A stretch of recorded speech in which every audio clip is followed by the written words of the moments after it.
In the final weeks of Michael Jackson's life, cameras were rolling, audio was recording, conversations were being captured, Michael's final rehearsals, his medical consultations, his phone calls, his private moments, all documented. Some of this footage became the This Is It documentary, carefully edited, sanitized, presented to show Michael at his best. But there are other tapes, recordings that were never meant to be public, audio that was hidden, video that was buried, evidence that powerful people desperately wanted to keep secret. Why?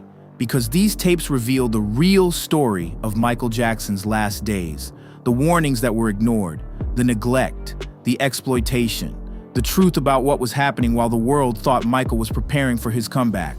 Today, we're exposing the tapes they didn't want you to know about, what's on them, who's trying to hide them, and why they change everything we thought we knew about Michael's death. Let's get into it. Let's start with the most disturbing recording, the Conrad Murray tape. On May 10th, 2009, less than 7 weeks before Michael died, Dr. Conrad Murray made a secret recording of Michael Jackson on his iPhone. Michael didn't know he was being recorded. He had no idea.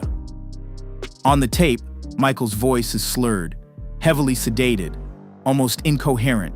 He's rambling about his hopes for the This Is It tour, about wanting to build a children's hospital, about changing the world. But the way he's speaking, it's horrifying. This isn't Michael Jackson the performer. This isn't even Michael Jackson the man. This is someone so drugged, so out of it, that he can barely form complete sentences. Here's a partial transcript of what Michael said, based on testimony from Murray's trial. We have to be phenomenal. When people leave this show, when people leave my show, I want them to say, I've never seen nothing like this in my life. Go, go. I've never seen nothing like this. Go. It's amazing. He's the greatest entertainer in the world. On the surface, that sounds like Michael being passionate about his craft. But listen to how he says it, the slurring, the repetition, the lack of awareness. This is someone who is not in control of his faculties. Why did Conrad Murray record this? That's the million-dollar question. Murray claimed he recorded it to help Michael with his creative process, to document his ideas. But prosecutors in Murray's manslaughter trial had a different theory. Murray recorded it as insurance, as proof that Michael was demanding drugs, as potential leverage if things went wrong, and things did go wrong. 6 weeks later, Michael was dead, and Conrad Murray was charged with involuntary manslaughter. What happened to the tape? It was played in court during Murray's trial in 2011.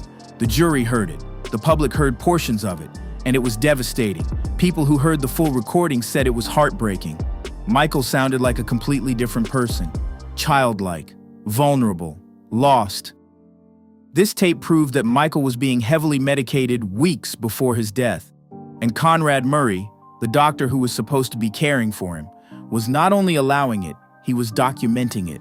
Next, let's talk about the AEG phone calls. AEG Live was the company promoting the This Is It tour. They had invested millions into the production. They stood to make hundreds of millions if the tour was successful.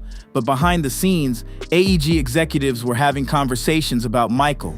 Conversations that were recorded either intentionally or accidentally through voicemails and email trails.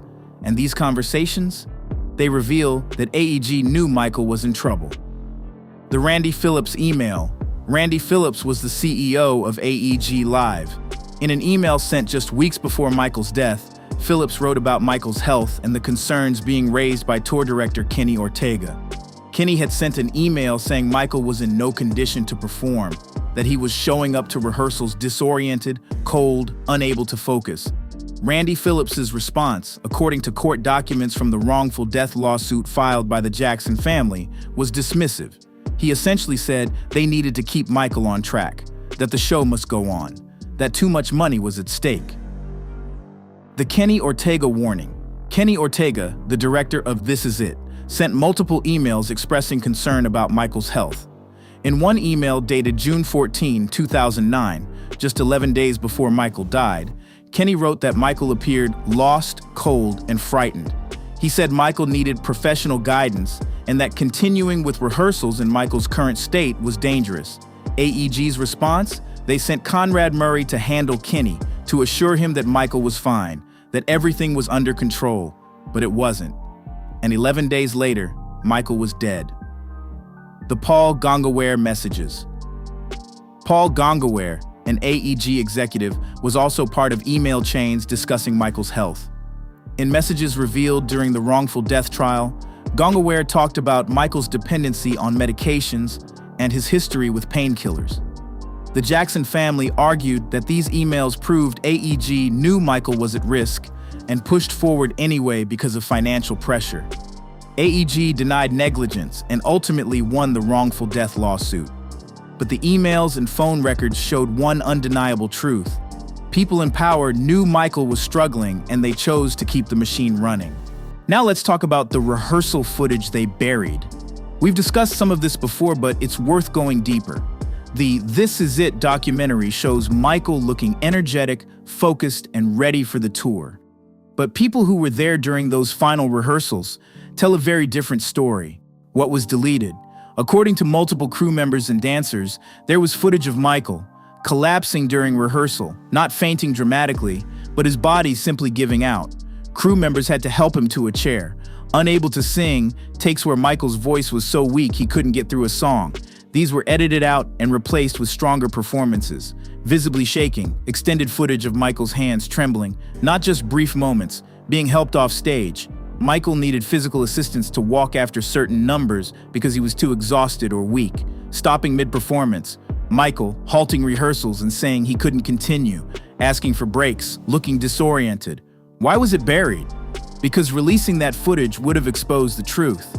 Michael Jackson was not ready for 50 shows. His body was failing, and everyone around him knew it.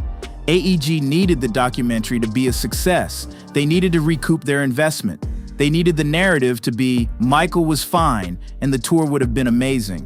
So they edited out the struggles. They cut the moments of weakness. They created a version of reality that protected their interests. The real footage, it's locked away. Some of it may never see the light of day.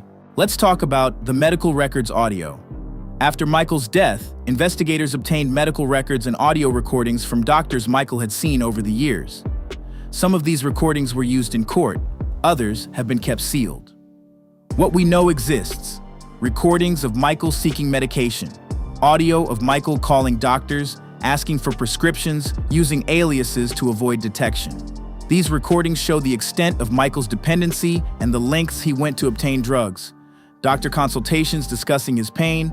Michael had legitimate medical issues: chronic pain from years of dancing, scalp pain from the Pepsi burn, insomnia from the stress of fame.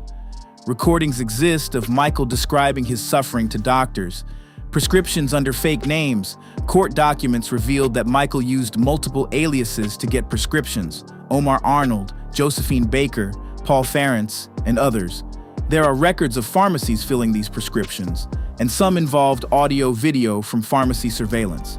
The Arnold Klein recordings. Dr. Arnold Klein, Michael's dermatologist, was known to have audio recordings of his sessions with Michael. Klein hinted at their existence in interviews, but died before releasing them. What happened to those tapes? Unknown, possibly held by Klein's estate or destroyed. Why they matter? These recordings paint a picture of a man who was suffering, who was in pain, who was seeking relief and finding doctors willing to enable his dependency rather than help him get clean. But they also raise questions. Why were so many doctors willing to prescribe dangerous drugs to Michael? Why didn't anyone intervene? Why was profit prioritized over Michael's health? The tapes exist. Some have been played in court. Others remain sealed to protect Michael's privacy or the reputations of those involved. Now let's discuss the 911 call and paramedic recordings. On June 25, 2009 at 12:21 p.m., a 911 call was made from Michael Jackson's rented mansion in Holmby Hills. The caller was Conrad Murray's assistant, Michael Amir Williams, though some reports say it was Murray himself using a phone. The 911 call, the audio of this call is public. You can listen to it online, and it's chilling. The caller sounds panicked but is trying to stay calm. He reports that a gentleman has stopped breathing and needs help immediately. The 911 operator asks if the person is conscious. The answer, no. The operator asks if he's breathing. The answer, no. The operator gives instructions for CPR. But here's the disturbing part. Based on the timeline and testimonies, Conrad Murray had been performing CPR on Michael on the bed, not on a hard surface like you're supposed to. Paramedics later testified that when they arrived, Michael was clearly dead. He had been dead for a while, his body was cold, his eyes were fixed and dilated, but Murray insisted they try to revive him. He wanted them to continue efforts. Some speculate this was to delay the inevitable and give Murray time to cover his tracks. The paramedic recordings, paramedics are required to document their calls, audio and written logs. These recordings detail what they found when they arrived at Michael's home. According to testimony, Michael was in full cardiac arrest. There was no pulse, his skin was cold to the touch, there were signs of lividity, blood pooling, indicating death had occurred earlier. Paramedics wanted to call it, pronounce Michael dead at the scene. But Murray insisted they transport him to UCLA Medical Center. Why? Possibly to buy time. Possibly to avoid having Michael pronounced dead in his home, which would trigger an immediate investigation. The recordings exist. Some were played in court. Others are part of sealed investigative files. So why do these tapes matter? Because they tell the real story of Michael Jackson's final days, not the sanitized documentary version, not the media narrative, the actual documented truth. What the tapes reveal: Michael was heavily medicated weeks before his death. The Conrad Murray recording proves it. People in power knew Michael was struggling. The AEG emails prove it. Michael's physical decline was hidden from the public. The deleted rehearsal footage proves it. Multiple doctors enabled Michael's drug dependency. The medical records prove it. Michael was likely dead before 911 was even called. The paramedic testimony proves it. These aren't conspiracy theories. These are documented facts, backed by recordings, emails, and testimony given under oath. Michael Jackson didn't just die, he was failed. By his doctor, by the people promoting his tour, by a system that valued profit over his well-being, and the tapes prove it. So will these tapes ever be fully released to the public? Probably not. Some are protected by medical privacy laws. Some are sealed as part of legal settlements. Some are held by private parties who have no obligation to release them. The Conrad Murray tape was played in court, so portions are public. The AEG emails were revealed during the wrongful death trial, so we know what they said. But the full, unedited rehearsal footage, the complete medical recordings, the sealed investigative files, those may never see the light of day.